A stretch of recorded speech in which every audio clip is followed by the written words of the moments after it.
Okay, we will get started. Good morning, everyone. As we begin today, I acknowledge the University of Regina is situated on Treaty 4 territory of Treaty 6. These are the ancestral territories of the Cree, Saulteaux, Dakota, Lakota, and Dakota, and the traditional homelands of the Métis. This is an important part of our history and will be equally significant for our future. Today's presenter is Nelson Byrd, CTV Regina News Editor. Nelson is the assignment editor at the CTV Regina News and has been in that position since 2013. He's the former anchor, reporter, and producer of the weekly CTV SAS series Indigenous Circle. Nelson will share the stories of his journey on being a mainstream journalist for more than 25 years. He is one of the only handful of Indigenous journalists in Canada, and his perspectives, experience, and history will enlighten the audience with stories of humor, adventure, triumphs, and tragedies. Nelson, who is from Pipikassis First Nation, will talk about how growing up on a reserve has molded his career and objective in life. I will monitor the chat, so if any comments and questions come in, please type them in and we'll get to them. And next week's presentation will be MLA Betty Nippy Albright. So thank you and enjoy the presentation. Nelson, all yours. Okay, thanks, Hertha. Thanks very much for this opportunity, and I apologize for that little technical issue there that happened earlier. I've never seen that happen. So we're running a little bit late, and I'm happy to stay a little bit later if anybody has questions. If it goes past 11:30, I'm fine to stay till whenever. But first of all, thank you to the University of Regina Center for continuing education for asking me to speak today on the storytelling. It is Indigenous History Month, and one of the big aspects of my life is and always has been storytelling. And that's basically who I am and what I do.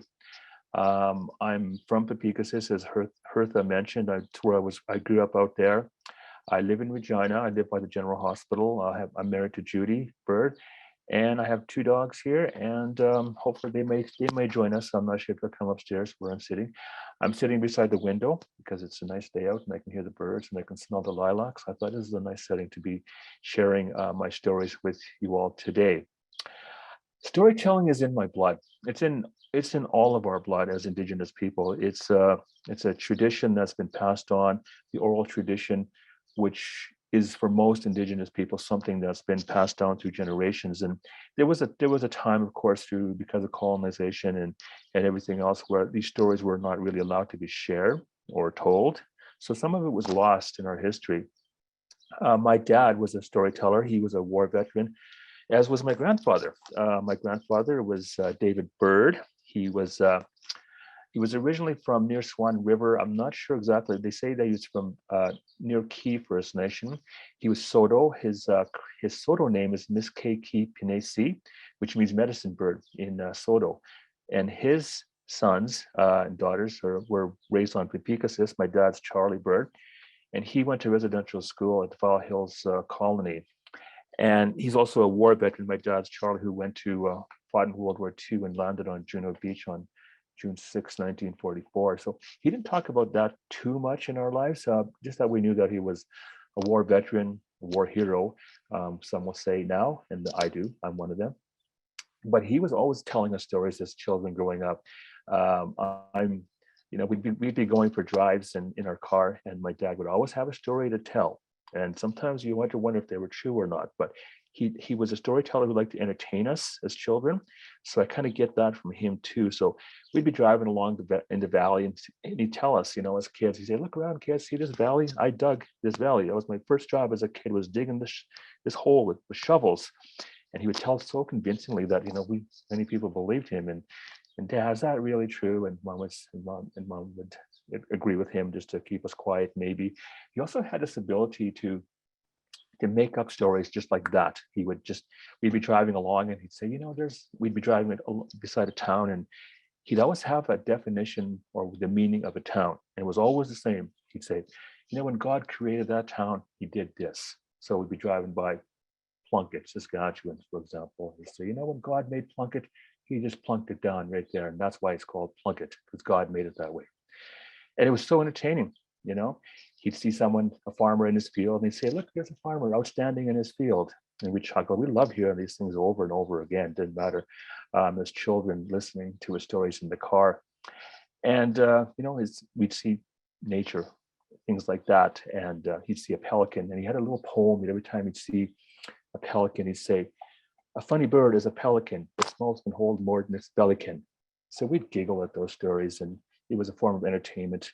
But my mom also had a great sense of humor, and she was an educator. She taught school on the reserve, and she raised all us children. But she had her own stories and her own superstitions. She was very superstitious. You know, it may seem odd.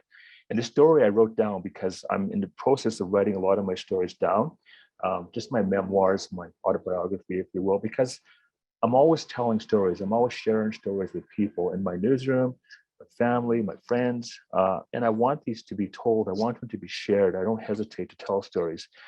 So my mom was very superstitious, and it seems odd for a woman who was raised to be a devout Catholic to hold so many superstitions, considering they were likely frowned upon by the priests. But nevertheless, she had hers. I think it may have been a form of rebellion on her part against the church, or maybe it was just a cool form of entertainment. But either way, we grew up listening to mom's superstitions. Some of her stories were likely embedded deep in history, while others I think she made up to entertain us, or maybe they were passed on by her parents. I don't know. She had typical ones like, if you see a black cat, don't let it cross your path. She took that one pretty serious. One evening while driving in Fort Capel, a black cat crossed the road, and she turned the corner right away. And I asked, why are you doing that, Mom? She said, we can't let a black cat cross our path, or something bad will happen. And I understood, because I knew the importance of the superstitions. We had a big old cat on the reserve. His name was Bam Bam, after Flintstones, of course. And like all cats, he would often clean himself right in the middle of the living room. When he licked his back end and lifted his back leg and pointed in a certain direction, Mom would say, oh, look, we're going to get a visitor from that direction, wherever the cat is pointing. Sure enough, we'd get a visitor from that direction eventually. Sometimes the cat pointed, wherever the cat pointed, we try and guess who was coming to visit. One time, Grandma Ward showed up. Grandma Ward was my mom's maiden name, so Grandma lived on the reserve too. And she showed up within an hour after the cat let us know. And we told her, we knew you were coming. The cat pointed, and she laughed. And I think she knew that superstition too. Maybe she made it up. I don't know. So to this day, when our cats do that, part of me still looks over and says, I wonder who's going to come from that direction. There were also superstitions that involved our bodies. Some of you probably already know. If our eyes twitched, it meant we'd see someone we liked or didn't like, depending on the eye. And if our hand was itchy, it meant we're going to get money or lose money, depending on which hand. And hers, which was bizarre, if we had an itchy bum, butter was going to be cheap. I have no idea where that connection came from, but if she saw any of us scratching our bum, she'd say, oh, butter's going to be cheap. And we laughed and we believed her.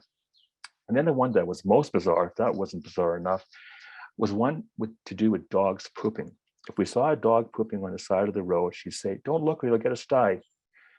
And we thought that was so funny. And it became part of our drives around reserve or town. If any of us saw a dog pooping, we'd say, have a race, say, who's the first line to say, don't look or you'll get a sty. I love those stories of superstitions, and many of our cousins got to learn from them too, and they probably heard them also. And if any of our friends or family showed up at the sty, we'd say, "Oh, you must have saw a dog pooping on the side of the road." That was part of our storytelling, and I think growing up on the reserve was fun. I was the youngest. I am the youngest of 6 kids. My parents had 5 boys and 1 girl. Christine is her name, and Marie, Carl, Alan, and Calvin, and myself. So I'm the youngest. I was born in 1965. I was born very premature. I'm the smallest. I was a runt, they'd call me. It was fun growing up on the reserve. My older brothers were a lot bigger than me, of course, and I was always just small and very wiry, very agile, light. My brothers used to pick me up and just throw me. They'd have contests to throw me, who could throw me furthest into the snowbank or furthest into the lake or the dugout. And I'd often be the person to have to turn the channel going up on the reserve. And back then, turning the channel wasn't just about, picking up a remote control and turning it. We had two channels if we were lucky. To turn the channel, we had to go up on the roof and turn the antenna either to Yorkton or to Regina. Now, to do that, we had to get the big old wooden ladder, drag it out, and it would take like 20 minutes to turn the channel. So my brothers devised a plan. So they would pick me up, they would throw me from the top step onto the roof, and I'd go up there and I'd turn the antenna, and someone would be at the TV, turn the channel, check, and someone would be, and my brothers would be on the steps, and they'd yell when we got Yorkton or Regina, depending on what channel we wanted to watch. Then I'd jump down, they'd catch me, and that was quite a workout to do those things. And we had fun. We had a lot of fun going up on the reserve. When I was 13 years old, still living on the reserve, something kind of traumatic happened in our home. Well, not kind of, very traumatic happened. And I don't talk about this too much, but I'm going to today because it's such an issue that affects so many communities and so many families, especially Indigenous people in this country, in North America. And I found that over the years, as I got older and I've started to do stories on the issue of suicide, I'd often find myself speaking in classrooms and university settings or just in rooms, and I'd ask the question amongst people, Indigenous groups, and I'd say, has anybody here been affected by suicide? And 99.9% of the people that I'd met in my life had been affected in some way by it. If I was to do that with this group right now, I'm almost guaranteed that hands would go up because I see a lot of people here. I'm just looking right now. Wow, there's a lot of names here. I see a lot of names I recognize. Good to see you all. So getting back to my story, back in 1979, I think this was the catalyst for us growing up out there that changed a lot of our perspectives, for my family anyways, on living on the reserve. Well, I was 13 years old, January 30th, 1979, and we had a birthday party for my cousin, Roxanne. She just turned 16, and I was still 13, so there was a lot of people in the house. We had cake, and some of us went to town after the party, and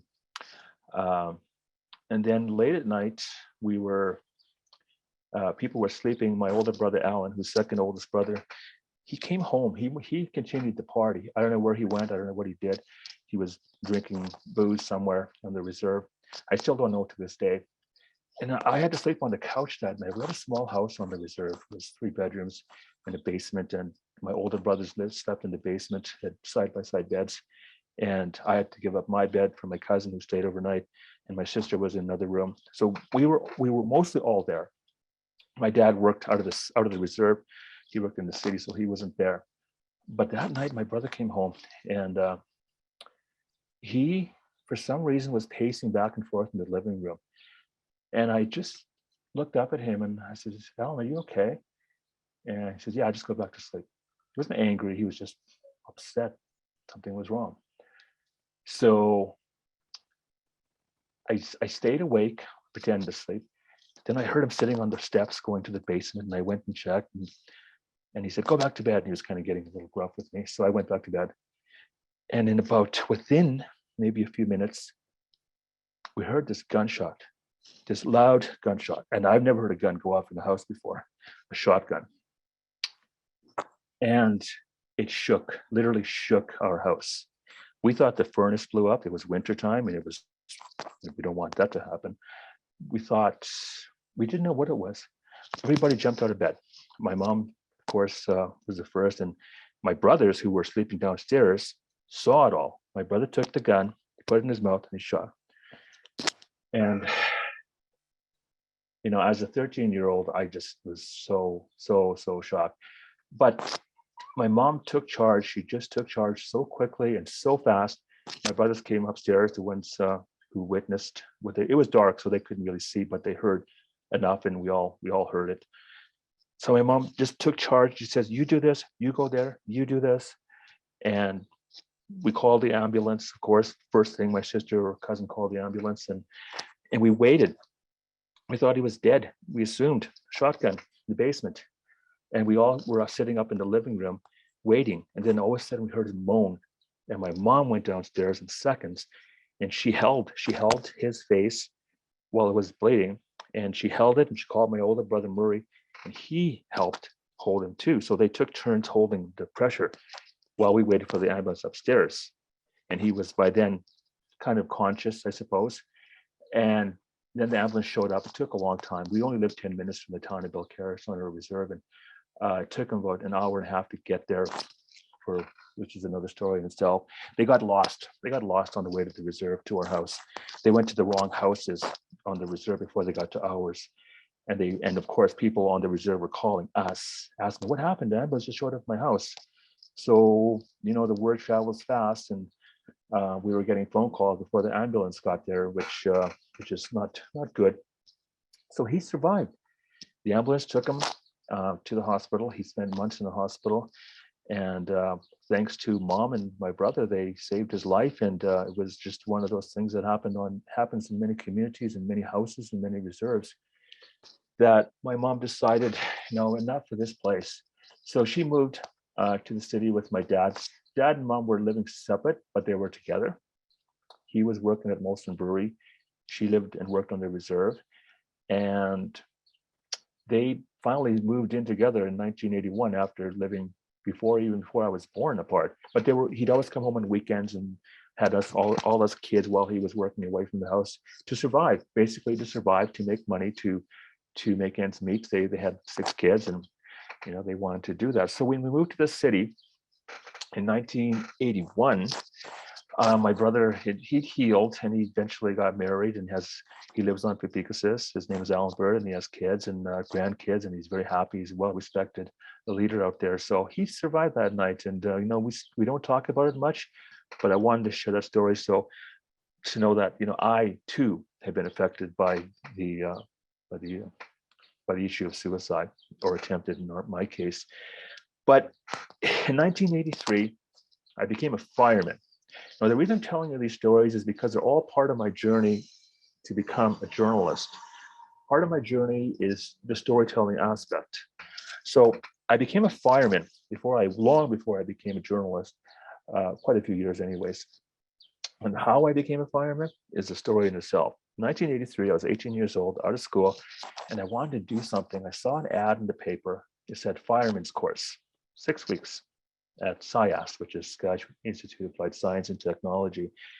And I thought, oh, I want to be a fireman.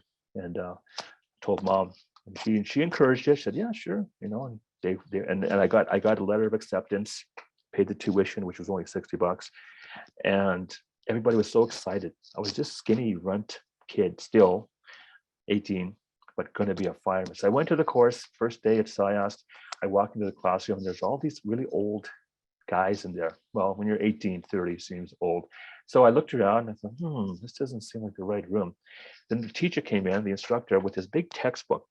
He gave us each one. We took one out of the box, and on the front was a picture of a boiler, air conditioning, boilers, things like that. I had never seen a boiler in my life.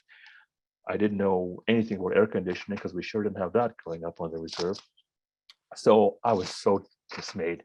Here I am going to be a fireman. I end up in a course where fireman is the term for people who run boilers and refrigeration and heating systems.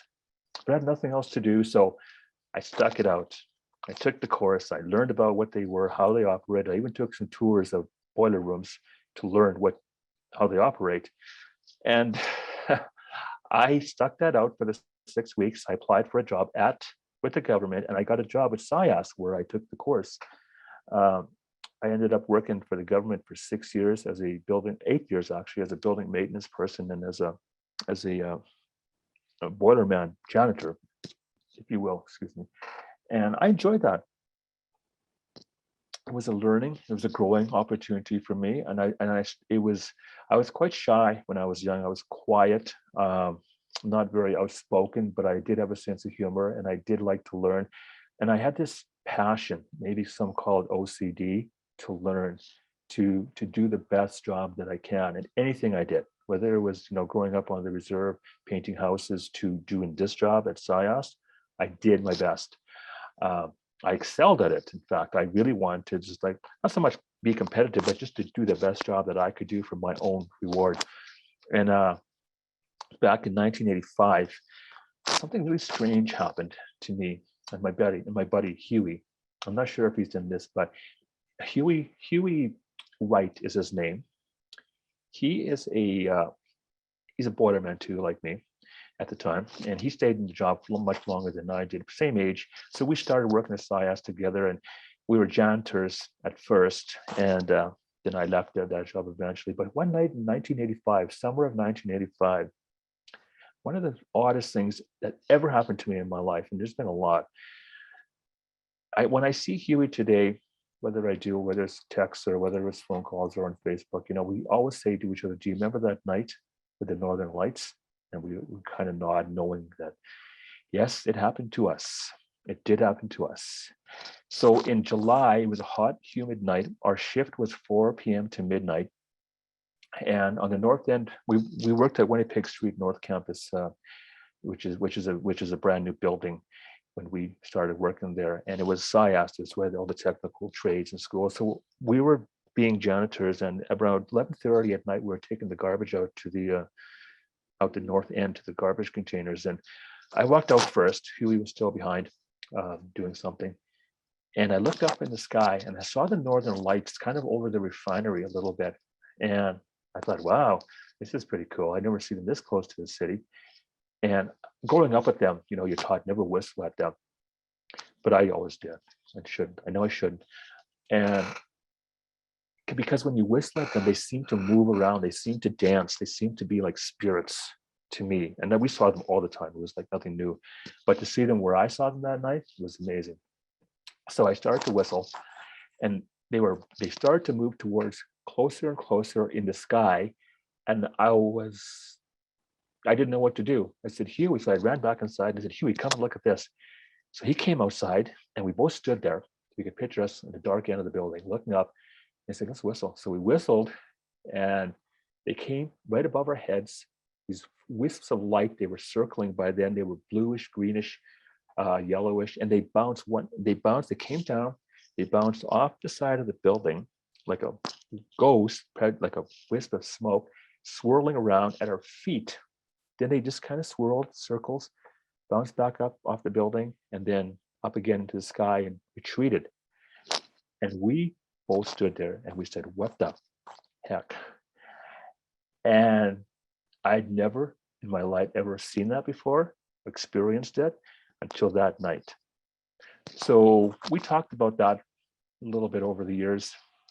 We never knew really what happened. So I did, in my life, as I went to more ceremonies and met many elders, I tell them the story, and I ask them, what do you think that was? And they say, well, they were coming down to give you a message. Some say to me that it wasn't a bad thing. They're actually, you're a messenger. You can receive these messages, whatever that message was. I still don't know. I probably won't know until after I'm gone in this world. But it's an experience that I live with, and I'm very happy to say that happened to me. Actually, I don't think you see it as a bad thing. I've never saw it as a negative thing. So I left SIAS a few years later. I went to university. I took a year off and I moved to Vancouver Island. And then I eventually came back about a year later. I just needed to find myself. I needed to find my purpose in life. I needed to get the nature part of me. I spent so much time in the city for the last 10 years. Before that, it seemed maybe not even that long. But I just needed to get back to what it is that I'm meant to do in this life. And I found it. I think I found it when I was living on Vancouver Island, hiking, walking along the ocean beaches and doing things like that. I came back to university and I enrolled, as an older student, being 26.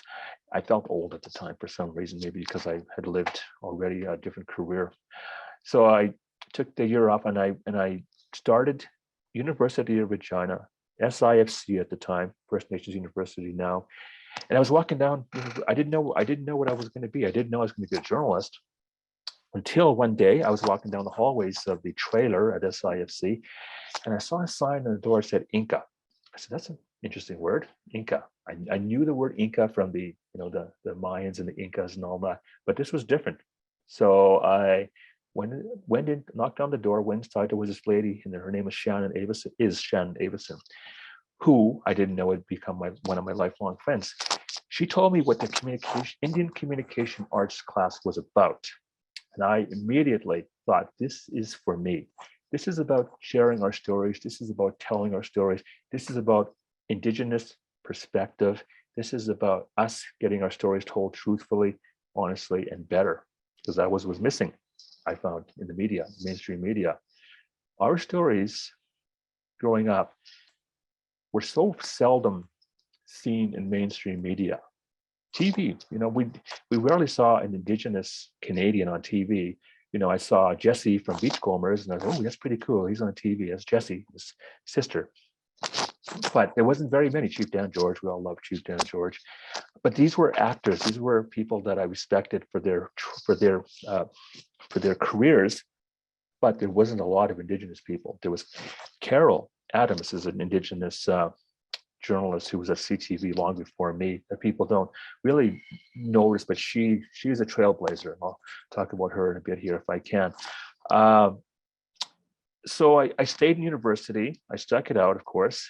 I'm not one of these people. I don't like to quit. I want to excel at everything I do. So I took 5 years of university classes, spring, summer, fall, winter semesters, and combined almost 10 years into that. This included being accepted into the School of Journalism at the University of Regina and doing my internship, which is part of the curriculum at the university's J School. We call it J School. I did my internship in Victoria, BC, which is ironic and coincidental because I spent a year there and I really wanted to go back. But I didn't know I was going to be on TV still. I did my internship at Czech TV there in Victoria. And the only reason I did that was because I just wanted to go and relive the experience of being on the island. So I kind of fell in love with being in broadcast TV there. And it was kind of funny how it happened too. One day, as a journalist, as an intern, the intern gets the fluffy stories, the stories that nobody else really wants. So, they say, send Nelson, because, whether it be like a ribbon cutting or a flower shop, or we still do that in the newsroom today. The interns get the stories that other people don't always, the more experienced ones don't always go to. So one day I was asked to go and do a story and interview a parrot, of all things. A woman bought a parrot for her son, 4-year-old son, and she wanted her money back from the woman she bought it from, but the other woman said, no, you bought it as is. The reason she didn't want this parrot anymore was because when the parrot got home in her house, it started to swear. And before that, it just said hello. But a couple of days later, it said, what the heck? I'll say that. I don't want to swear here. So, and it wouldn't stop. So the woman had to take the parrot to the pet store to keep it away from her 4-year-old son, who might learn how to swear. And she sued. There was a legal action going on to try to get the money back. So send Nelson to the pet store to interview the parrot. That's what I did. So 10 o'clock in the morning, Monday, maybe, I forget what day. I'm in this pet store with my cameraman, and I have my microphone, and I'm trying to make this parrot say and it wouldn't. It would just like squawk. And it was kind of like, okay, it's not going to swear. We had cell phones back then too. This was 1996. Cell phones with a big square, the folding types. There was no iPhones or anything like that. So it wouldn't swear. So I called my boss and I says, we got shots of the parrot, but it won't swear. But it says hello and squawks a bit. And we got back in the vehicle. And we have police scanners in our vehicles, not CTV, but our work vehicles at the time. And some still do maybe, but we don't here. And the police scanner said, a missile just landed in View Royale. We had to listen again, a missile. And we were in View Royale. We were like 2 blocks from this address that they said. So we said, let's go. So we had nothing else to do except go back to the station. So we went. And sure enough, the army base, which is located in Esquimalt, which is part of Victoria, somebody pushed the wrong button on a missile a rocket, I guess, whatever it is. Uh, and it was supposed to be a dud that just kind of disintegrates in the sky, but it was an actual 6 foot long piece of metal pipe missile rocket about this thick. It went up in the sky and it came through this guy's house in Byrd Royale, through his garage in an angle, and it went right into the ground. So when we got there, you could see this thing sticking out of the ground. And we got there before the police and the fire. So we, right away, we were like, okay, got to get the camera, roll the camera. So the camera started rolling. I asked the guy, what happened? He said, I don't know. I was just fixing my boat and this thing came in and landed right there. Then the fireman got there, firemen, police, they cordoned off everything. They quickly determined it was a dud, meaning no explosives. And we got the shot, we got the interview, we got the story first. So went from swearing parrot to that. This was about 11 o'clock. And then I told my boss, okay, Nelson, you're going live at noon newscast. And I was kind of nervous, of course. So I had to go live from that location. I missed, and it went to the top story that night. It even went national, I think, not my story so much, but my experience. And we did 2 stories, and I thought, this is fun. The adrenaline rush that I got from that story was like something, okay, I think I want to do this for a long time. And I did. When I finished graduating from school, I started at CTV, but I also met my wife in journalism school. Her name is Judy Meyer she's from near St. Luda, Kendall, Saskatchewan. She was born and raised out there. We went to school together at journalism school, and we became, a partnership back then. Eventually, we started dating, and then now she's my wife and been married 21 years soon.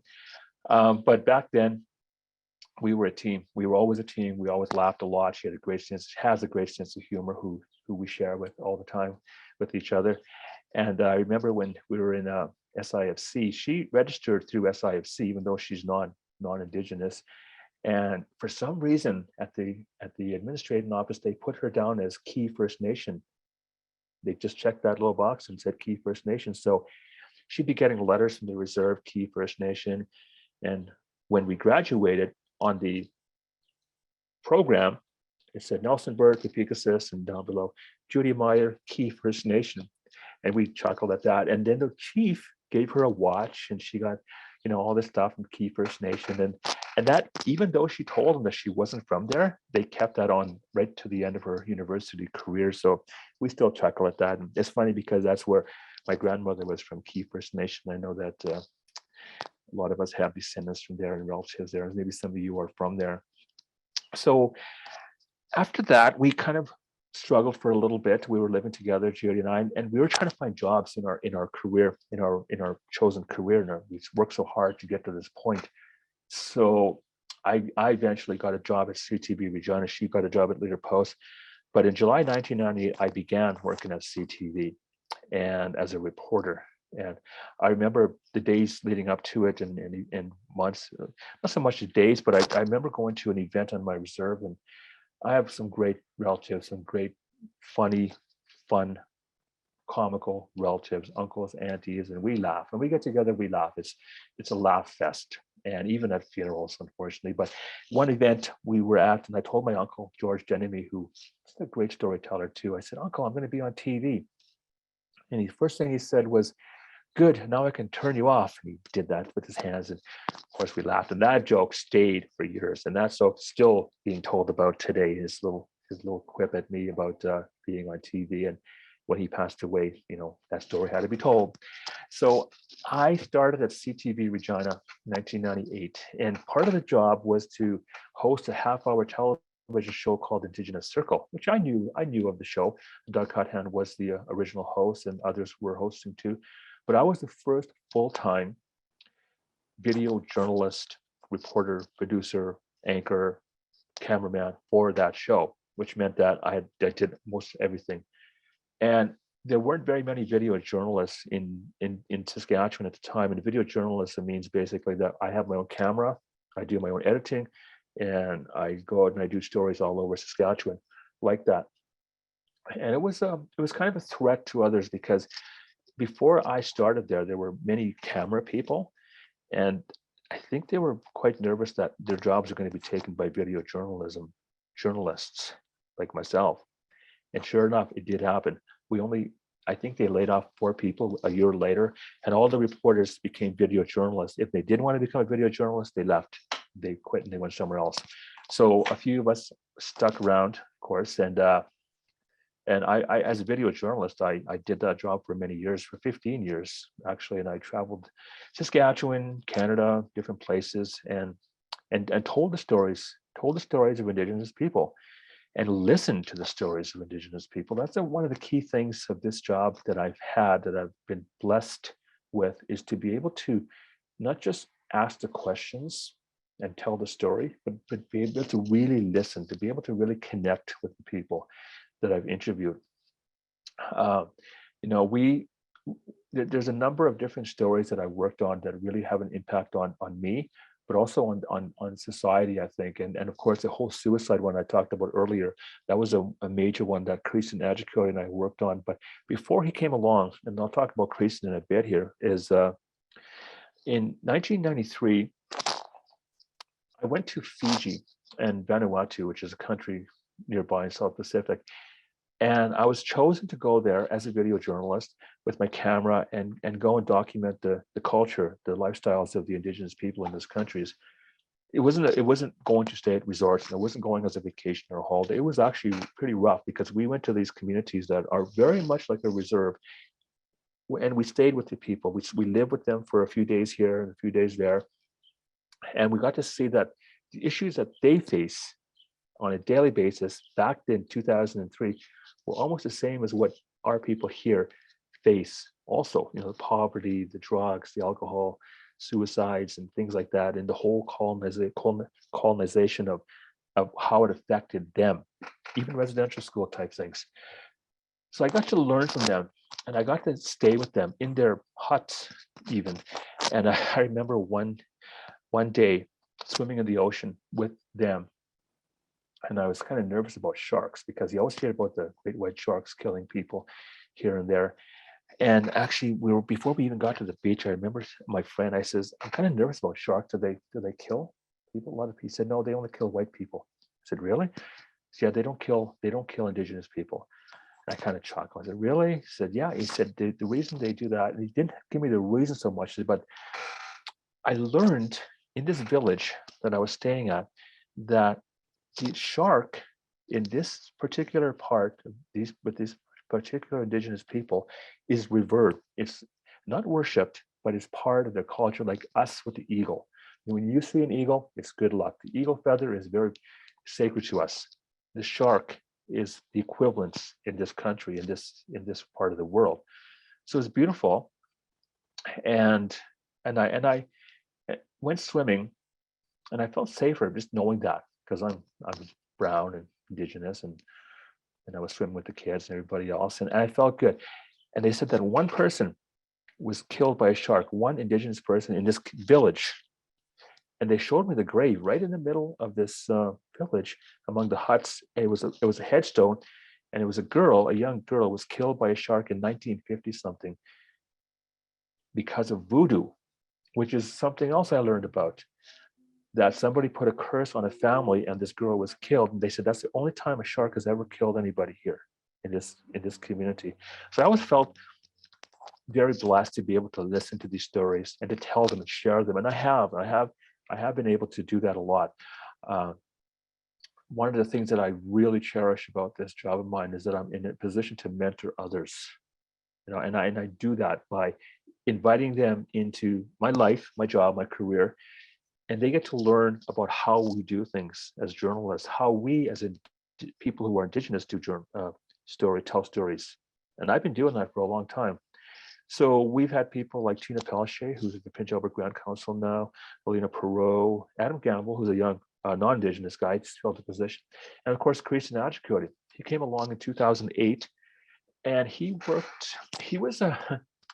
it's funny because I was helping to instruct and teach at the university Inca class, and I saw him, and he was helping to host this program that they were producing. He was maybe 19 years old, and I saw him. I thought, this kid has something going. He has the personality. he was young. He liked his hip hop music, and he's kind of lazy at times and stuff. But hey, he was working hard. He was working at McDonald's. He was working at Staples. And he was going to school. I thought, this is kind of like myself. He's kind of got this drive similar to mine.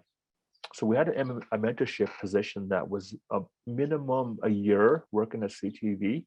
And these people who came through it, some would stay for a year, some would stay for 2 years, some would even stay longer. Claudia Jones is another one who worked with me for a few years and ended up working as an anchor and a general police officer.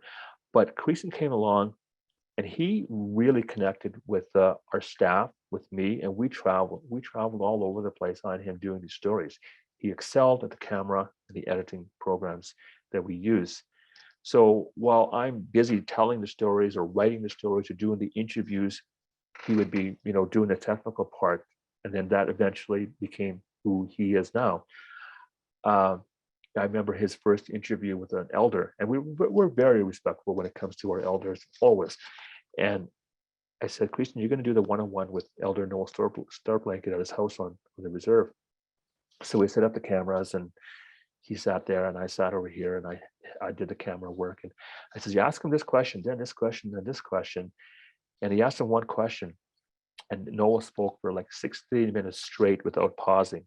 And I'm like trying to stop, you got to stop, because we're not going to put all this on air. And he was too respectful to interrupt him. And so was I. But there's a thing we have to do when people are talking. You find that natural pause, and then you kind of like subtly interrupt, if you will, to get the next question in. And he really didn't want to do that. So we got the whole interview with Noel, who was a great storyteller, as are many Indigenous elders. Another one we interviewed was David Hannicki. His life story, we did a whole half hour on his life story because it's so fascinating.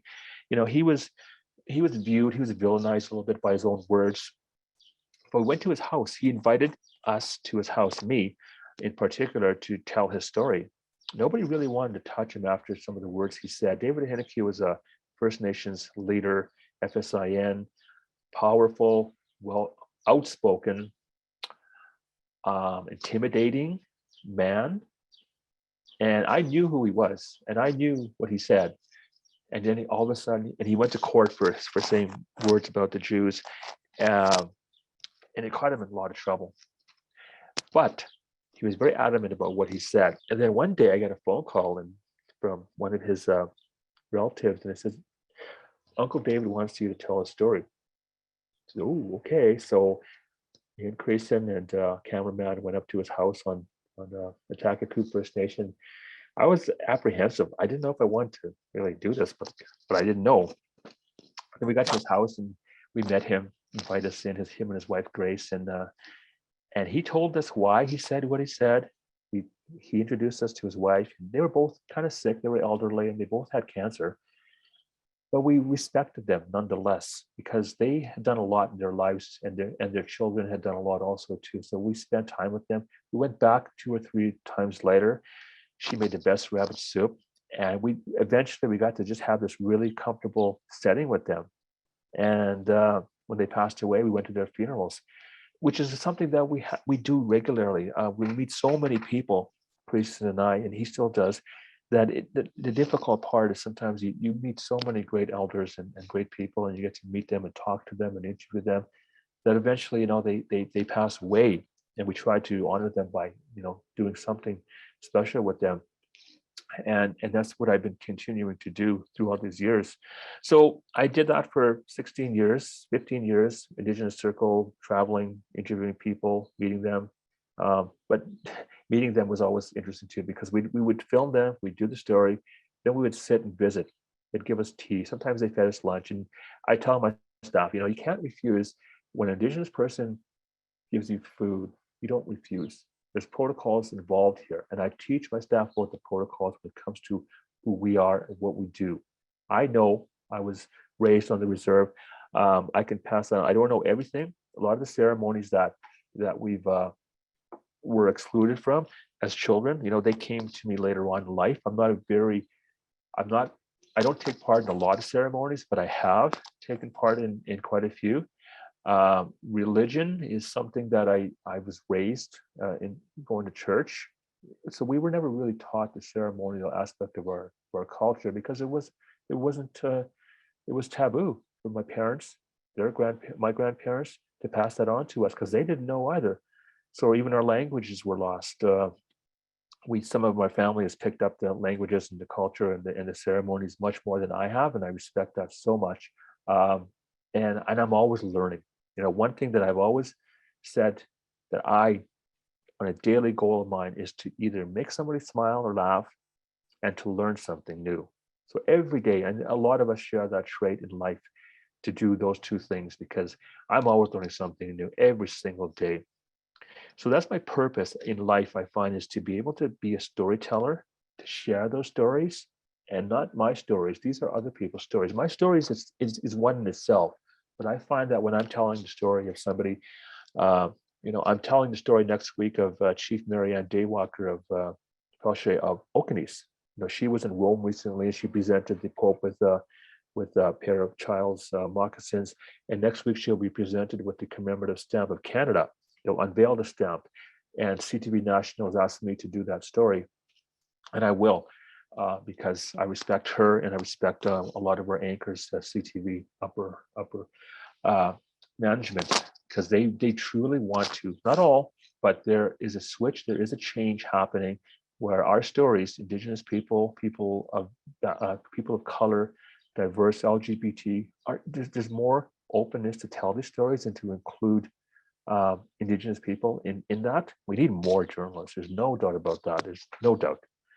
But Creason took over from my job in 2013 or 14. He took over my Indigenous Circle role, and he excelled at it, and he hosted the show for many years. And then he was offered a position to go to National. So when he called me one day and he said that CTV National called him and they wanted to go and work in Toronto for a few weeks to test him to see if he'd work nationally in Ottawa. I was so excited. I was so happy. I cried that his journey was leading him to that position. So he did it. He didn't hesitate. He kind of hesitated. I guess he did a little because he didn't want to leave his family, his mom behind, but she encouraged him also to be the best he can. She raised him to be very mindful, to be hardworking, and to be open-minded and respectful, and that's exactly who he is. So now he worked in Ottawa for a year and a half, I think. Then he became the CTV National Atlantic Bureau Chief. So now he's a chief, and he still stays in touch all the time. He called me yesterday, and we just talked about what he's doing. His connection to us is still there, and it always will be. So he's like a son to me. He's like family, and and I'll always be there for him, and vice versa. We have a great staff of people that are very open-minded, and that's. And as for the future of journalism, I hope and I pray that I see more Indigenous people deciding to pursue careers in mainstream broadcast journalism. Some may say, "Oh, it's fake news." Well, I don't believe it is, because I've been telling these stories for many years, as is Creason and other Indigenous journalists, and we're not fake. But we need more. We need more. In CTV Canada, I think there are maybe less than 5 Indigenous people in reporting positions across the whole country.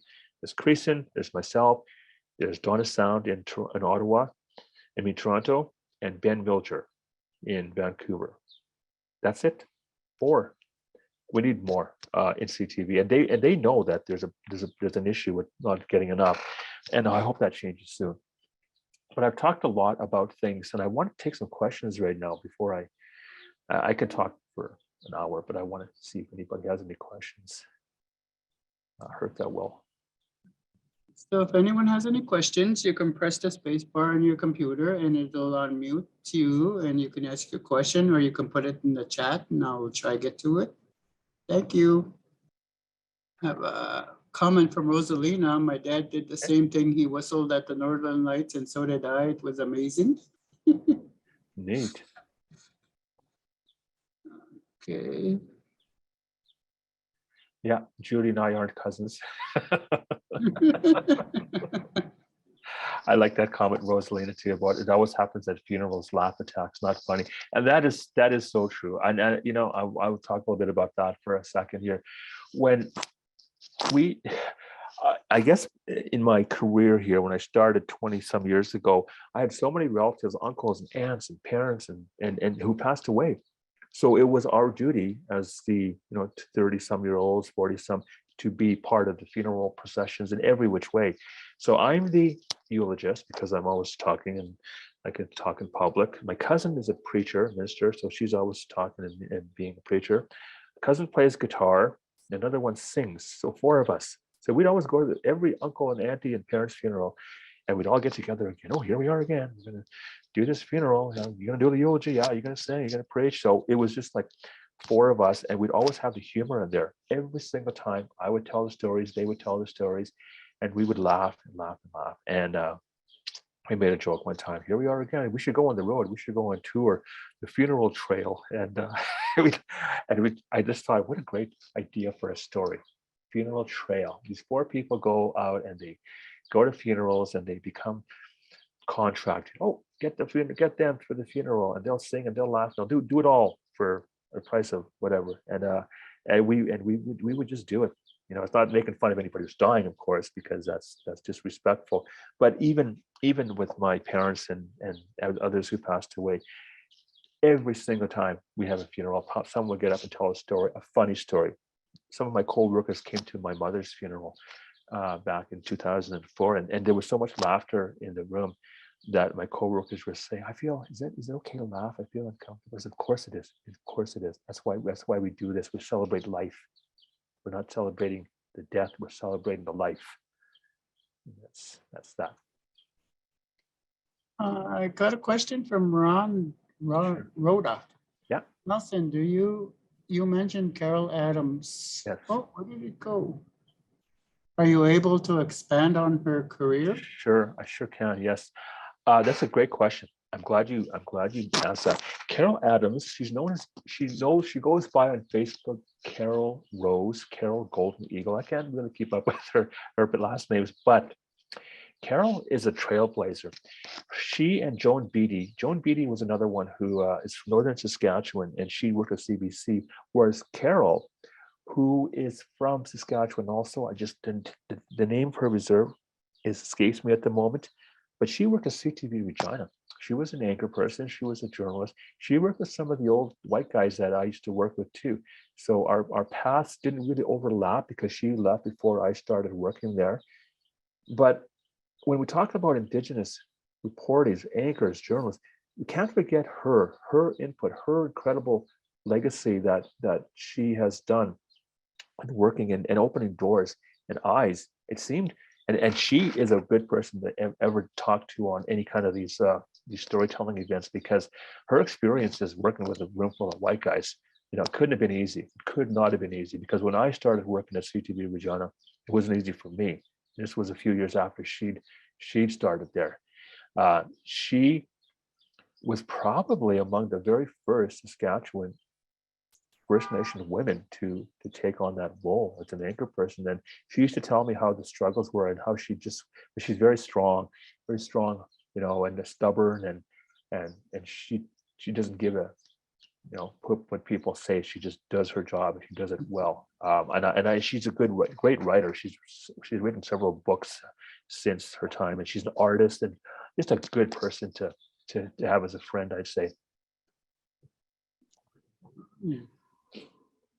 Hey, I might get her for next year. Yeah, I see Janice Cottrell. I have a question there. I just saw her name there. Sarah asked, what is one of your most proud moments in your career? Oh, good question. I could say it's some of the people that I've met, but I think it's there isn't one specific thing. I think it's overall the joy, the proud feelings I get when I see young people entering this career. And even not for myself, when I see Creason succeeding in this career and being on national television and telling these stories, that's probably the most proudest moment of my life. But for me personally, I've met some pretty interesting people, some celebrities. I chatted with the Queen. I met her. I emceed an event that she was at, and then we talked after, and that was quite significant. Shania Twain, I met and talked to her too. But those were celebrities. Those are people iconic, if you will. But I just have more fun just sitting and talking to people who are just down to earth and fun, sitting in a reserve house and going for hikes and trees and things like that. The awards I've won, which are, in this room that I'm sitting in right now, are upstairs in my loft. And those are very proud moments. But the awards themselves aren't my proudest moments. It's the work that I did for those awards to get there. Now, whether it was about the veterans were a big issue to me. Wonderful people. Most are passed away now, but I met and talked to so many of them and heard their stories, and I could tell their stories for an hour if I wanted to, but that's a whole other issue too. But I helped them in their struggle for compensation by sharing their stories over and over and over again. Good. Dallas says, thank you so much for sharing your stories with us. Oh, there's one here. Do you have any talks or presentations planned in Regina? Besides this one, I really don't. I don't think I do I? No, but it's one thing that I'm, and I tell this to my wife and some of my family too, and my coworkers, is that one of my biggest problems is not saying no to all these things that I do. I love speaking to classes. I love speaking to people. I love sharing the wisdom, the knowledge that I've been able to experience over the years. So I don't have anything upcoming, I don't think, but I'm always willing to say yes to most things. The only thing I said no to recently is, and I don't usually say no, and it's kind of odd when I said no to it, is emceeing the Canada Day celebrations in Regina. And part of me, I'm not a political person, but I'm human. I'm Indigenous, and I know the struggles and the experiences we've had and what happens. So I just felt uncomfortable about emceeing Canada Day celebrations, considering with Kamloops last year and everything else, to celebrate this. Besides, it's my anniversary that day too, so I think I'd be much better off spending it with my wife and my friends. So that's what I'm going to do. But there's been some struggles, last year, I'm just going to touch on this quickly here. I didn't really get into it, is when the whole Kamloops grave situation unfolded and revealed itself for what it is. It didn't come as a surprise to many people. I think every Indigenous person who's in this call right now probably feels the same way as I do, in that, yeah, it's justifying.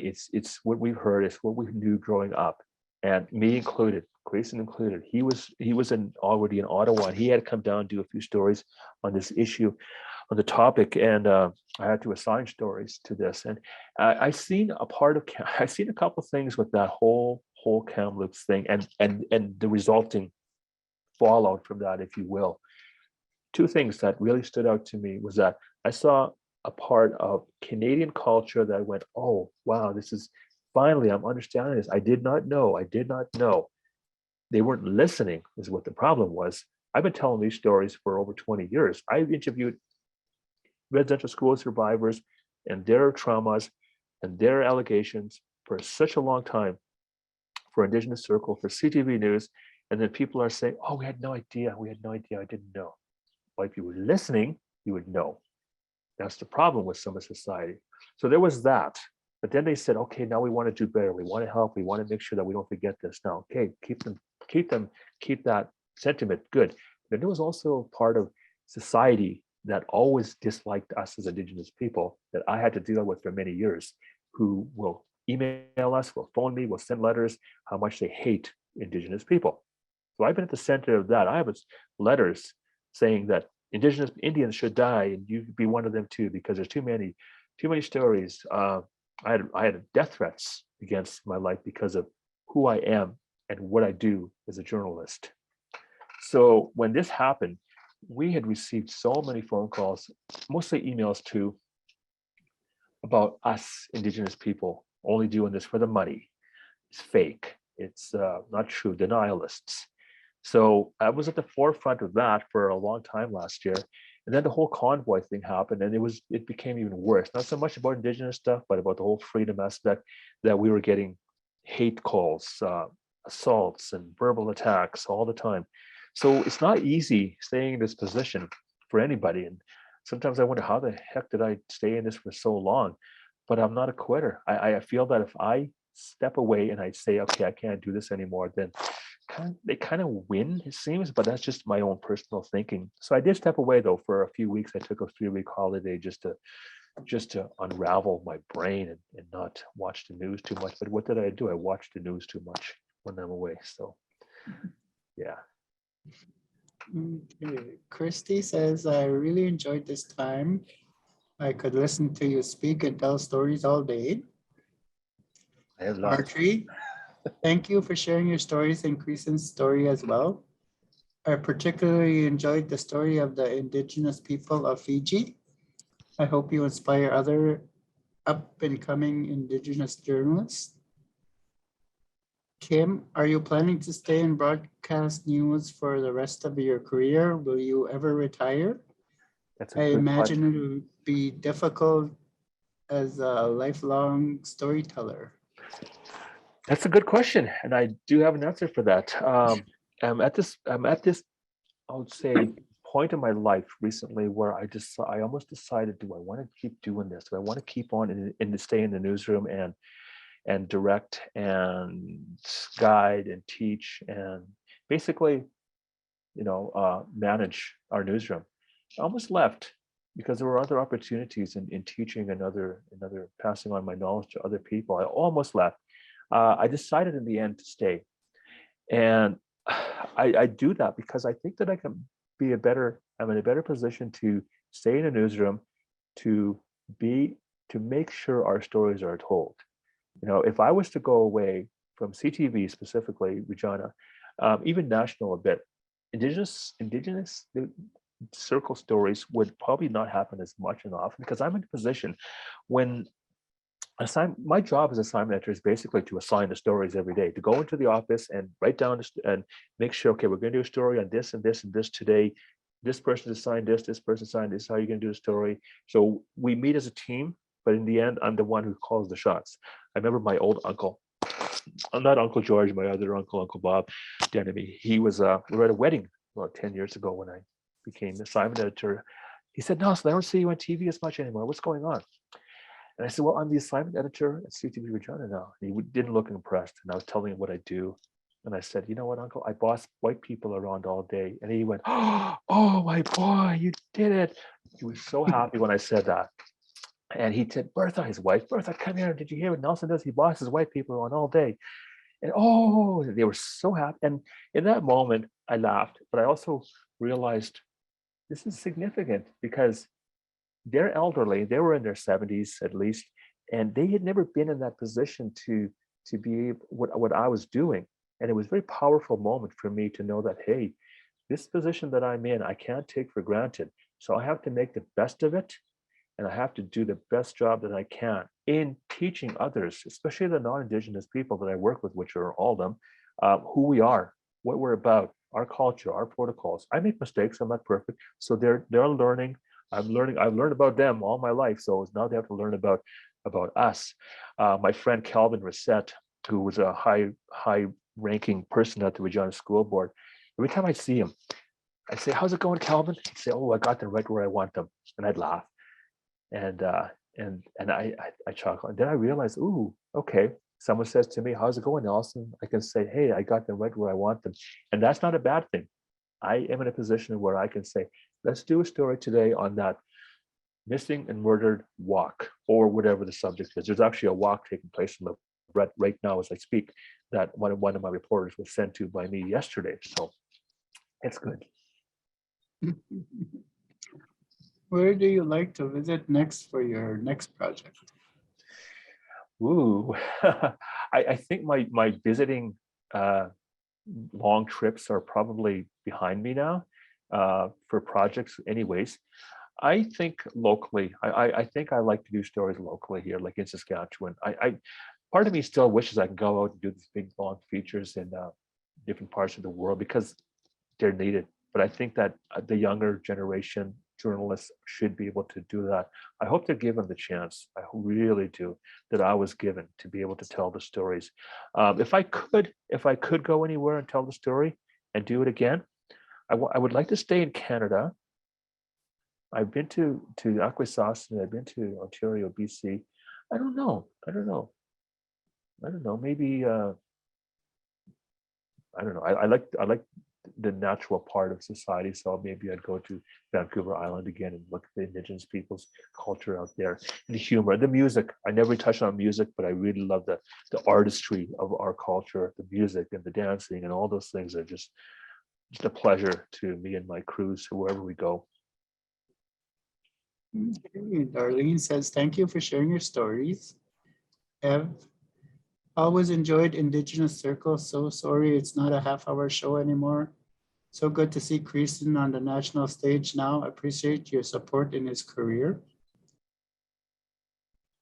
Why did it go from a half-hour show to 15 minutes? Good question. Good question. I can answer that question. So in 2018, there were some changes at CTV Saskatchewan. Farmgate was a half-hour show, and for some reason, I don't know who makes these decisions, but they got rid of Farmgate altogether. Farmgate and Indigenous Circle were like parallel sister shows, brother shows, whatever you will. Farmgate had a half-hour show with Bob Simpson that aired every Saturday night at 6:30. Indigenous Circle every Sunday night was 6:30 with me and then Creason. And then they got rid of Bob Simpson. They got rid of Farmgate altogether. They just canned it, which happens in TV. So they approached me in 2018, and I thought they were going to say the same thing to me.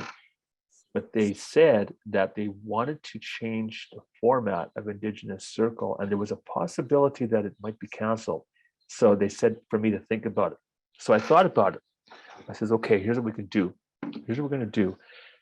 And they accepted it, this kind of offer, I suppose, counter offer. I says, we'll step away.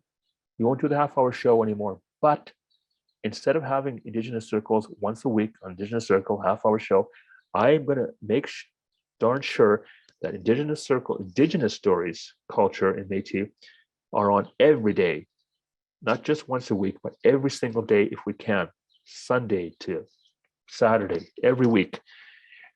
And on Sunday, we would do a segment within the CTV newscast at 6 that would still be with me or with Creason, just a shorter segment. So Indigenous Circle went from a half hour to a segment within the newscast, but every day we can do several stories, not just one, but maybe sometimes 2 or 3 stories on Indigenous culture every day on the newscast, which air on the morning, the noon, the 5, the 6, and the late night cast. We have a lot of newscasts at CTV, so we can do that. So it was a win-win situation, maybe.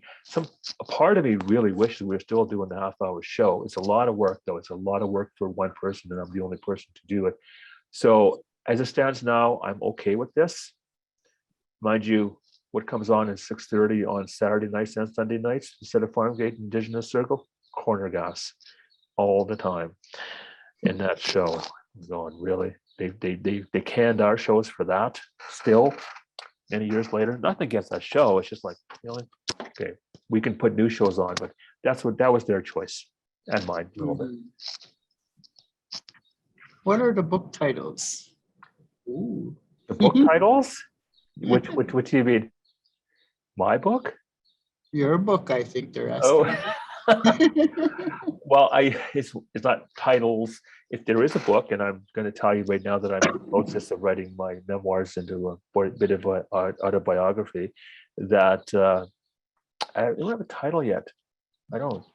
I saw an autobiography by someone the other day. I think it was James Patterson. It was simply called James Patterson by James Patterson, Story of My Life. So am I going to be more creative than that? I hope so.